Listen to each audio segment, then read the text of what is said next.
Hey guys, welcome to C&J Productions, the PE turned RE and Jack's Business Top co-op smash. Do you feel as though you're a loser in life? Do you sit at home every day knitting a sweater with tons of yarn? Are you are your friends and family worried that you're going to become the next crazy cat person? In this episode, we are going to talk about how you can get out of your house, meet some friends, and be awesome as an awesome possum. Good to see you, Jack. The the good news is that no one's concerned about me being a cat person because everyone knows I hate cats and birds.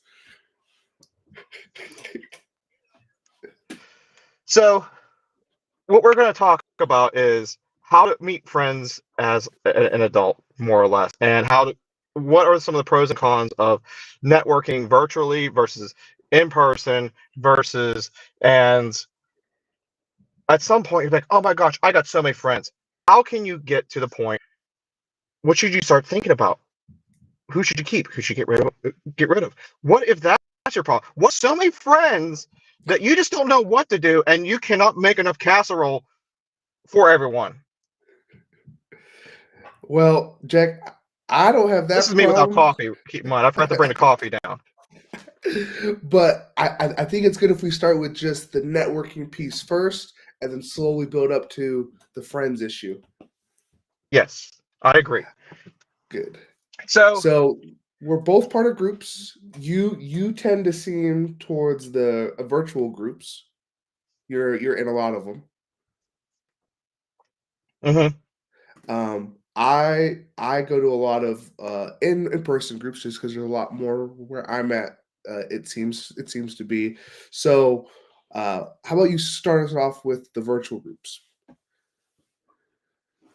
So the thing with the virtual, okay, so like you you can go to your typical places like book and stuff, and you can join that you can be part of that are talking about the same topics that you're interested in.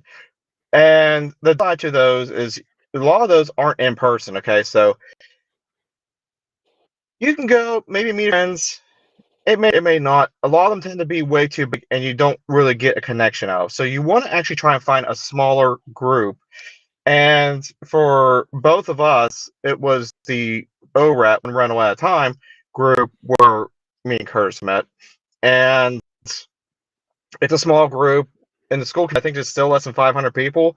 And you can really get those deeper connections with people. And I have a mustache hair that's trying to mate with my nose, and it's really irritating me. So, anyway, so Facebook can work if it's a smaller group. Trying to find special niche groups like One Rental at a Time, or even so, what if you went ahead and you used, okay, like you're using Facebook as the hoe is intended to be, and you find a in-person meetup. Curtis, what do you do? You go to it. You go to it. But before you go to the meetup, you might want to see who's hosting it, who's already planning to attend. Reach out to them beforehand. Or you may not even have to reach out, right? Like maybe if it's your first time, you're like super awkward. You just want to know who's going to be there before you go. Mhm. Now, for me, because I've been to enough, I'll message folks and hey, I'm going to this. I see you're going. What do I need to expect, or who do I need to talk to? But if you're brand new and you're still kind of nervous, at least creep at the guest list beforehand. Yeah, I perfectly agree with that. And if it's so, I'll give an example. I used to go to a group called Acres of Pittsburgh, and for me, it wasn't a great fit for me for different reasons. And but on the same time, it was good for networking to other people, finding your local contractors, good for finding your local handyman. It was great for that, okay? And what it added to you was you're able to meet a few people here and there, and you're able to have some of the deeper connections. And you can just, it's in a more, okay? Now, Mhm. Let's say, okay, you're part of the internet, okay, interwebs, great interwebs, and you see that they're hosting an event. Okay, so like, I don't know, I'm gonna pick a random event. Like let's time had an event in Vegas Valentine's Day weekend, and I just happen to run into Curtis. I say the chance of this are highly probable, but what what do you do? Like what clue? Like you see you see. Okay, okay, I'll use myself. Curtis, you walk in the door, the light catches us just perfectly, and I see your braided hair, and I'm like, ah, this big giant's coming to kill me. What do you do? Yeah, so when people are in that spot of like, what do I do with what do I say? It's kind of awkward. There's kind of an acronym that I give people to try to help them. It's kind of like a little cheat code or a little hack. The acronym is PAGE. Okay, it's not like the pager, like the old school beeper thing. No, no, no. I was So thinking like a page out of textbook. yeah, no, it's not. No, it's not that. So the P is place. The A is the activities. G is goals, and then the E is exit. So for the place could be the event itself, or it could be a venue. You ask about that. Hey, have you been at this place before? Have you been with this group before? That kind of will start the interaction. Very simple. And then you kind of can move the conversation into the A, the activities part of, hey, what are you working on that's exciting? What's the current project? Why are you at this event, right? Or so that's activities outside of the event. Or if it's like a workshop, like, hey, what workshops are you signed up for, right? Activities at the event. Those are kind of the two options there. Then the G, the goals, right? They came to this thing for a reason. What are they trying to get out of the event, or what goals do they currently have that they're trying to work on in their business and their life? Again, goals can either be at the event or goals outside. And then the E is the exit, okay? Because we've all kind of been there where you're talking to somebody and then the conversation is kind of dying, but you don't know how to leave it. And you're like, oh God, okay. You go to the bathroom and escape through the window.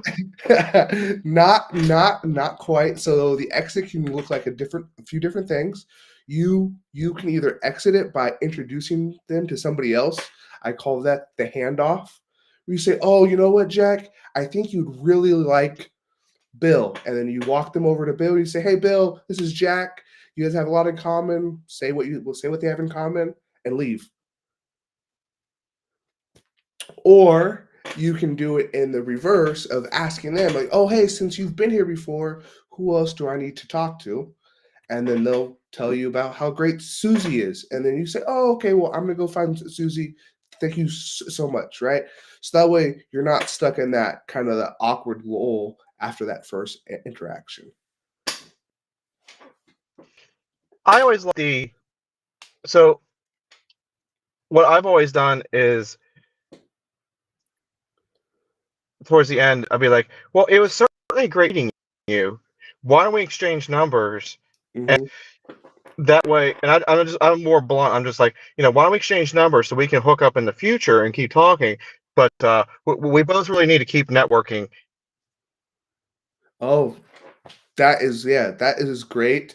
To get their contact, if it's a person you would like to continue to interact with, is super important. A lot of people have like business cards, and like I have them too, but to be honest, I hate them because if someone gives me their business card, um, that there's a chance that I could lose it. So what I do is I actually take a picture of the business card, and then Jack, I'm not sure if you were part of the Snapchat age or not, but I'll take a picture with Snapchat, and then that way I can put notes of like, oh, we talked about um, infill housing, or we talked about house hacking, or we talked about certain things. That way, when I reach out to them, I know what we talked about. I like that idea. No, I was kind of on the cusp of and I forget who said this. So like someone mentioned you just doing like notes on people, and then writing down what you thought. So like you exited the conversation, and then you go stand and pout in a corner for like 5 minutes, writing down the highlights of the conversation, and before going to your next one. And you can do that, or some people even just have like a pen and paper and they just write notes. You could do Mhm. that. I don't know. It's really up to you. I'll share the Yeah, link to the world to get some people's in here. nice. Yeah, I think it kind of depends on who you are, how good your working in memory is. Mine is pretty good. I also don't want people to see my terrible handwriting, so I'm not going to take notes right in front of them. My handwriting looks like a doctor prescription, so it's not the great first impression. Uh, I'm pretty good. So if they give me their business card, I'll just type in the notes super quick. Um, yeah, there's a few tricks that you can kind of do. It's just what works best for you. Yeah, awesome. So, what else did you want to mention on this one? Because we talked about. So, what are the pros and cons of in person versus virtual? Because I'll tell you one of the things I think is a pro is the virtual is it's like a text message almost. Like it's easier to end the conversation. Yeah. Yes, it's easier to end the conversation. You kind of have some background info because they're gonna have a profile, right? If it's Facebook, if it's school, they're going to have their profile there. So you're going to have some context of what you want to message the person before you're in that interaction, right? And so it makes it a little bit easier. You have time to type out a message. So if you're a little socially awkward, the online is a really safe route, very easy route. Whereas if you meet in person, if you didn't look at the guest list beforehand or they weren't on there, you may not have any context for what this person is, what they do, what they're about. And so I will say, at least for the ease of first conversation, the virtual wins. Yeah, yeah. Like like we both said, there isn't a wrong way to do this. Okay, there truly is not a wrong way. The only thing that's wrong is you staying in your house and not networking. Because okay, so I'm going to tell you guys a story. This is now story time. Oh boy. Before I got into one rental at a time and all that stuff. Okay, like so I'm listening. Like I was listening to Bigger Pockets. Dion came on, then I listened to Dion. He's talking about Michael Zuber. I how Googled him, found his YouTube channel. I actually reached out to Dion, and Dion, replied. I was astonished by that. Found one rental at a time. Started watching one rental at a time. Bought the course, which I always forget what it's called, that gets you access to the Facebook community. Okay, and I'm reading the rules. I'm doing, and I'm talking about his. What is it? 7 rules, or is it 10 rules, or 11 rules, or whatever it is.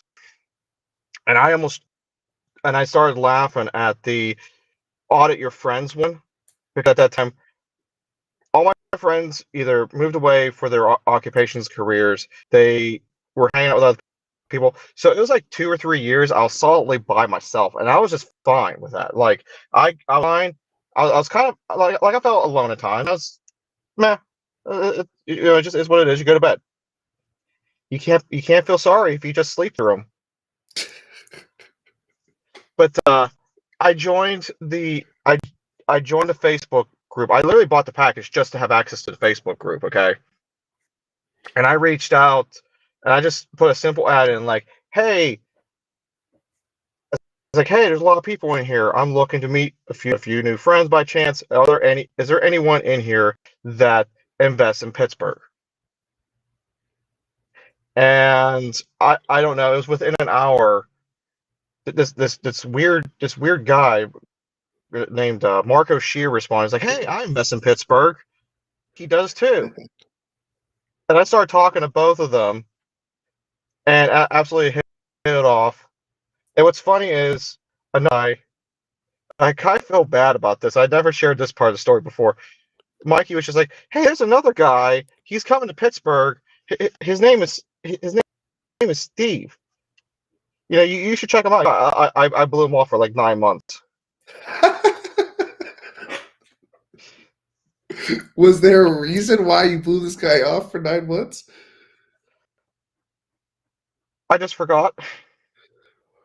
Just forgot. All It, right. it wasn't until I was going through my Facebook notification I saw the add friend thing 9 months Hmm. prior. I was like, oh crap, Whoops. but Steven's cool. Yes, he is cool. Now, folks may be saying, "Well, I don't want to spend money to have to join a group," and that's fine. I can understand that piece. Um, Well, can you afford 67 cents a day? I mean, you're gonna yeah. spend more on a small coffee. Like, I'm honestly knowing what I know now. Okay, like I like the Facebook group. It got me into ORAT. It got me that first step. Okay, I like the school community way better than the Facebook group ever really was. But I feel like if it wasn't for the Facebook group, I probably would have never met Mark or Mike. And Mm, without that, I probably wouldn't have joined school. Which then, without me joining school, I wouldn't have met you, and I wouldn't have gone to Vegas. I wouldn't have done all this other stuff. That mhm. True, true. Yeah. So school is great, and I can promote that all day. One thing that I get asked a lot is because I go to a lot of events in October. I actually look back at my calendar. I went to 10 events in October in person.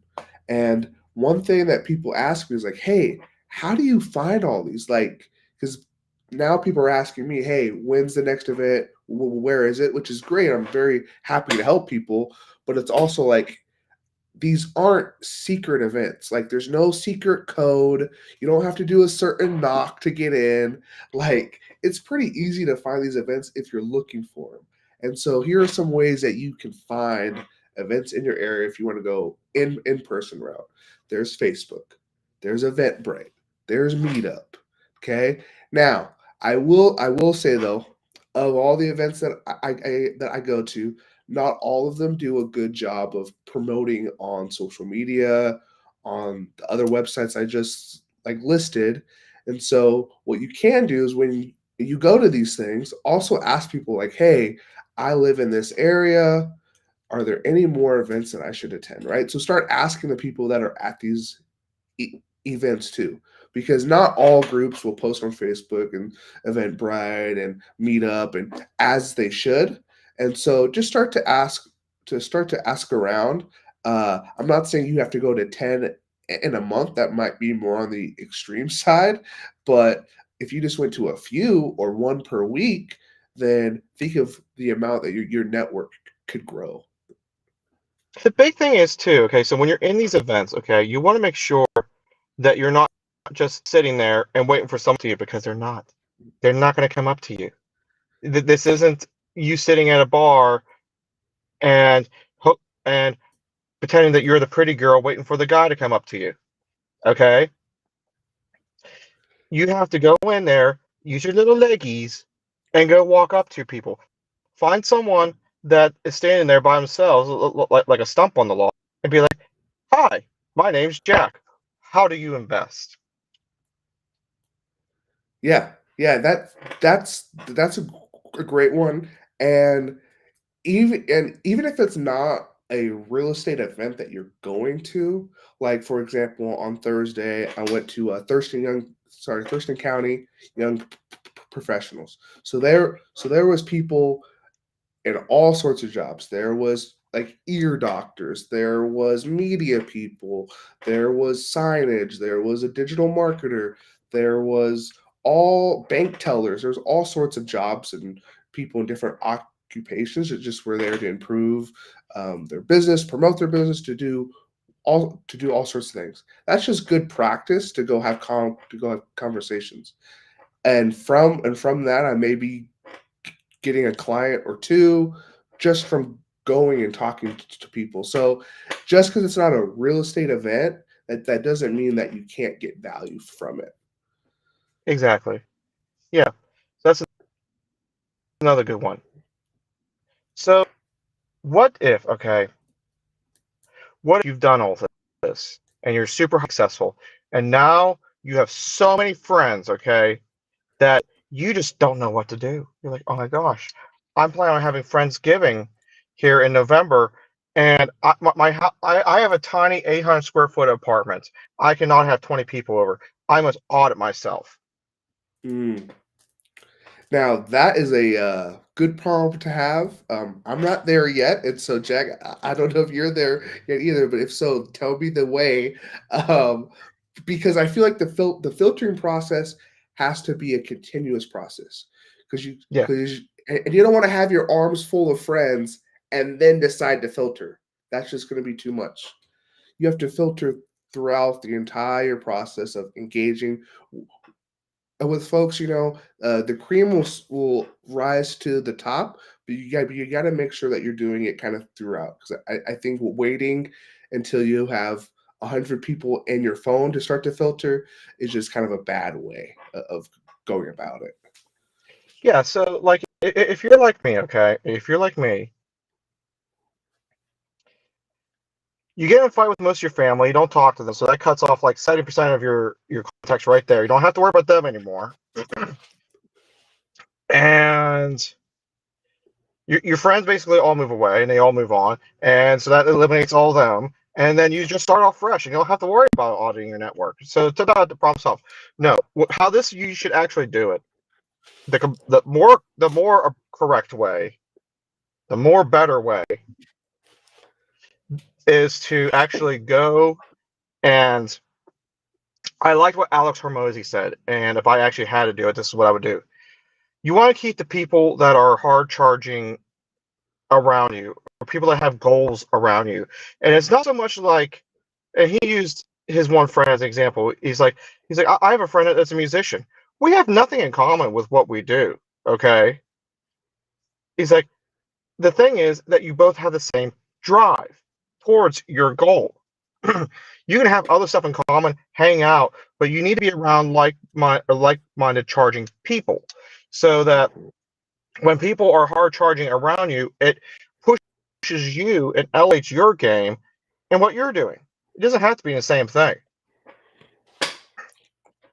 Very And true. you don't Yeah. necessarily and you don't necessarily have to like cut the people off in your life that aren't aren't being productive in your life. Okay, so like if you had friends that all they wanted to do was go out and drink and party and stuff, you don't necessarily, but they're like good people. You don't necessarily have to cut them out of your life completely, but you want to stop socializing with them as often, and eventually they'll almost stop talking to you because they realize that you're just not part of the whole going to the bars, getting smashed, and trying to share a pizza and wings every Friday night because you're trying to strive for excellence and not strive for mediocrity. Yeah, yeah, it's not one of those things where it's like you text your friend Phil, you say, Phil, we can no longer be friends because you're a loser. No, that's not really the intention. I think of what Zuber talks about, or Dion talks about, or Hermosi talks about. It's more of you're not putting more time in towards those in relationships. So you still might like them and care for them, but you're not going to be putting a lot more time into those relationships. You're going to be putting it elsewhere. Yeah, so like instead of hanging out every Friday and Saturday, like you might bump it down to just Fridays or once every 2 weeks or even once a month, and then you bump it down to like once every other month. If they're not adding value, but you're building more friendships that are actually benefiting and pulling you up, then you just want to put your effort into the correct places. Is what I'm trying to get at. Yeah, yeah. The grass grows where you water it, type of deal, right? If you don't water a patch of grass, it's going to get dry and die, and that's kind of what the relationships is, right? You only have so much time. You only have so much energy. And so it's not that you don't even dislike those people. It's just you're focused on another thing. You have me thinking about something. I'm not sure. Oh, shoot, we'll go ahead and share it. The grass is green where the without water it all dies. Mm. I'm sure, obviously. Yeah, that's a huh. I don't think I've ever heard that full phrase. That's because I just made it up. I was thinking about You just made it up. yeah. Well, that's pretty good for just a made up quote. Another quote from Jack Stewart. What There crazy it is. nonsense will he say next? There it is. You should start to make shirts, man, or hats or something. If I make a shirt, I am totally getting a tractor and with a manure spreader on because I have another phrase I use at work all the time. People will say, they're like, this is just a shit show. This is a shit show. And I'm just like, well, you can't have a shit show without a manure spreader. There it is. Perfect. Oh I'm not sure man. I'm not So sure how to articulate a manure spreader on a t-shirt though. yeah, that's a tough one. So you had mentioned the inner five on text when we were discussing what we wanted to talk about. I'm not sure what you meant by that. So your inner five, okay? So like, your inner five. So like you have. Oh man, I can't believe that we're gonna go from manure spreading to Jesus, but we're going to Jesus. So like, what people don't realize, okay, like when they okay,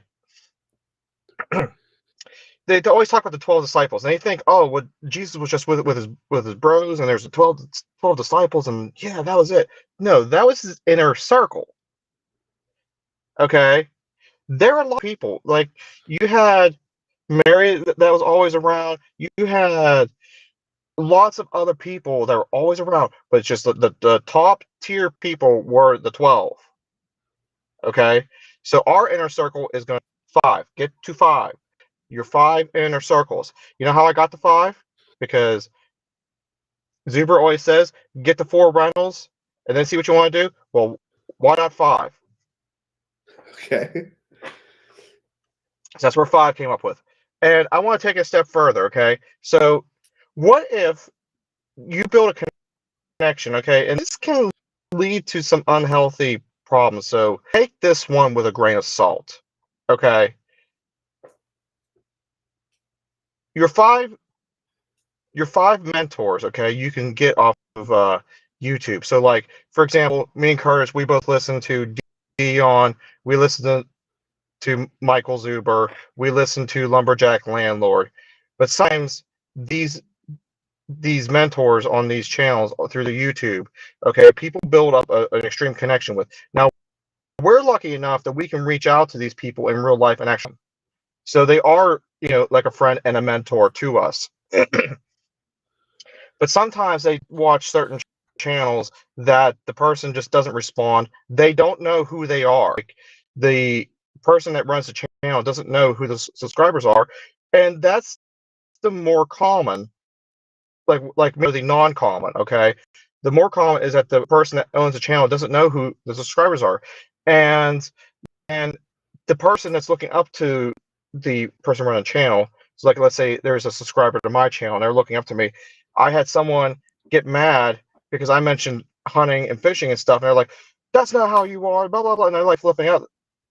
They almost idolize me in a way that isn't true, Mm. and you have to be careful because you don't know the person on this side of the camera as well as you really think you do unless you actually go and meet them virtually or in person and you can see how they are and how they really are because you might find out that when you meet them that they're a rotten person and you really just don't want them in your life.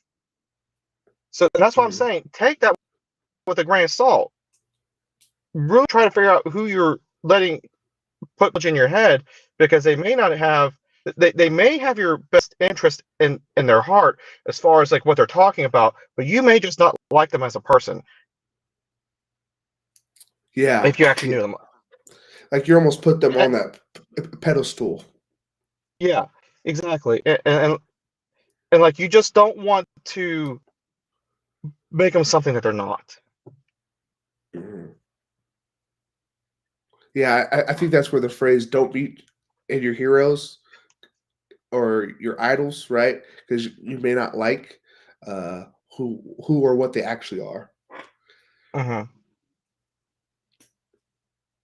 Have you found that? Has there been anybody or anything, and you may not have to out out them, but just say yes or no on if you've followed a person and then you found something out and it kind of changed how your view was. Not exactly, but I'll tell you something that did happen that's kind of similar. So, neither one of these people are gonna see this video because we're way too small, so I don't care about out.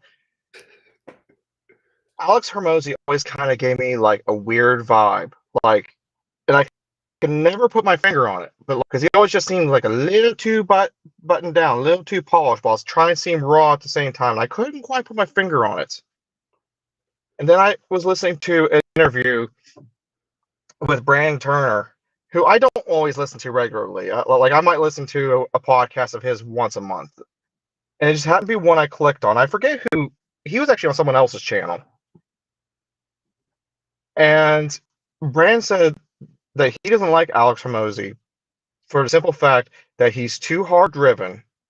Like because Brandon's in chill mode, he doesn't want to go that hard anymore. So he's like, so automatically you're already at a strike. And he said two, he's like I'm super religious. He's like I'm super faithful. He's like I believe in God. And he's like I talk about God on my channel quite often. He's like I mention him. He's like Alex Hormozy is not religious at all. Mm, He doesn't believe in religion, and he's just like so why he's like, yeah, he may be the greatest person right now to listen to for business advice, but he's already doing stuff that I don't want to do. He's doing it in a way that I don't believe in. So why am I going to put that in my sphere of influence when half of what he's saying I don't want anyway? And I that kind of hit me. I just like, yeah, I get it. That's why I didn't like him. I think I sensed it, but couldn't connect the clues. yeah, yeah, because you almost need those um, points of connection to really vibe with the person. Yeah. And yeah, and I actually had not heard that from Brandon, but that totally like makes sense though. So, what you? Who has let Yeah, you down in your life? who has let me down? If it's really not so much who has let me down, but I don't know how my mind kind of went here, but it did.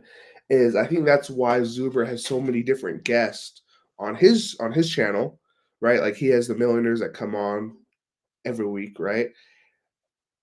A person I have not met anybody in our community or that watches the channel that likes every millionaire that comes on Zuber's channel, right? Because he has the lumberjack, he has Casey, he has Dion, he has all the lone people. He has so many guests. I have not met a person that likes everybody, even though they're all pretty much in the same world, right? They're all kind of doing the same stuff, Mhm. but yet those points of if those points of connections are missing, you're not going to like them, and So,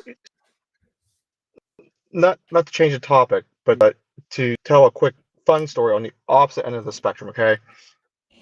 Um, I forget where I was in the blind center from last year's ORAD event, and I'm mhm. just walking.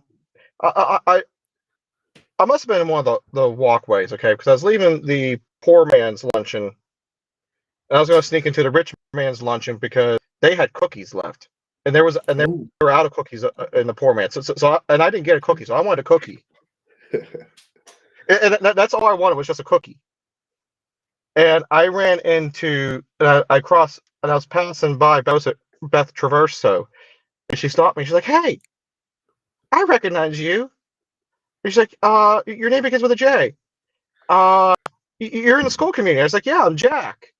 and we started talking and stuff. It was just a cool little moment. Hmm. That and that's awesome. Up to that point, had you known of Beth? We sent like maybe one mother, and if that, like we sent like maybe one message together. So like for her to even get like the first letter of my name was Mhm. actually pretty impressive. Yeah, that and that's awesome. So, interesting story about Beth is that I got a text from a client that I used to do work with, and they're like, "Hey, our son is having their senior night for football. Can you come out?" And I said, "Absolutely, I would love to go." So we're kind of sitting in the stands, or we're watching the game, and then on the announcement, they're reading off, like, "Oh, thank you to tonight's sponsors, the Beth Traversal Group." And I was like, "Oh, wow." So, like, she had this big old sign there, and I guess she had sponsored the football team. And I just looked over to the clients and said, "Oh, this is such a small world. I know Beth." And so it's very kind of cool to see all the overlapping pieces that these people we Hmm. see online are not just the online people. They're having a real impact. So, before we head out, what is your next networking opportunity? So on my channel, Jack's Business Talk, on on the YouTube universe, every Thursday at 3 p.m. Eastern Standard Time, we do a weekly meetup. Um, this next one is going to be hosted by Trade Better 99. I may or may not be there, but yeah, I don't know. I think I actually want to try and find a in-person meeting. I found one that I really liked, but they have it set on certain day or on I think it's like like what's it like one of those things is like it's the first and third Monday of the month, and Mm, it works for most people, but like for someone that works a rotating schedule that can only attend half of them, I don't know if that's really gonna. It would work better to try and find an event that was week mhm. that I just don't even have to think about. It'd be like, oh, hey, I'm off and I can go and just pop in. Yeah, that would be nice. A lot in my area do it like the first Thursday of the month, the first Monday of the month, and so while it's not every week, at least you kind of know that, hey, this is my monthly chance to go connect with this group of people. Yeah, yeah, Unfortunately, a lot of the weekly ones that are like every Friday or something like that, those actually tend to be more like you have to pay for it and they're at weird hours. And so I actually tend not to like the weekly ones in my area. yeah. I'm not sure what to do because like I would like to attend a virtual or like a in-person one. I actually saw. Maybe I should look it up again on Eventbrite. Maybe I should listen to you. Go look at Eventbrite. I did see that there was an event, a winery I really liked, and I haven't been there since I basically stopped drinking altogether. But I wouldn't mind going back and seeing, just walking the grounds and stuff and seeing what all that these fancy real estate people have to say, See? especially Perfect especially chance. when their lips aren't as tied down. Exactly. Just keep handing them drinks and they'll spill the beads. Nice. For my area, well, it's a little bit south, but if you are in the Lewis County area, there's going to be two events next week. Uh, Next Thursday, there is the Lewis County Young Professionals, and there's also the Lewis County Landlord and Meetup as well. If you're interested in more details on that, you're free to DM me on Instagram or Facebook, PE turned RE, and I'll send you over the details. I think honestly, one of my goals is okay. So I'm gonna put this out there. Okay, in the next year, I would like to fly out, come hang out with you, and you can show me the area, show me like how you invest and stuff, and go to a Tacoma meetup. Oh yes, sir. That would be awesome. Our last one was huge. There was like 15 people. Yeah, I saw some pictures of it. Yeah, yeah, and I think I everybody. wouldn't count me being a regular though. No, no, Like, no. But no, but it's really cool. I think everybody in the recent pictures, they're all doing like really cool things, and so we'd be happy to have you. cool. Yeah, it'd definitely be cool to stop by. Well, I think that's a wrap up on this episode of C and J Productions.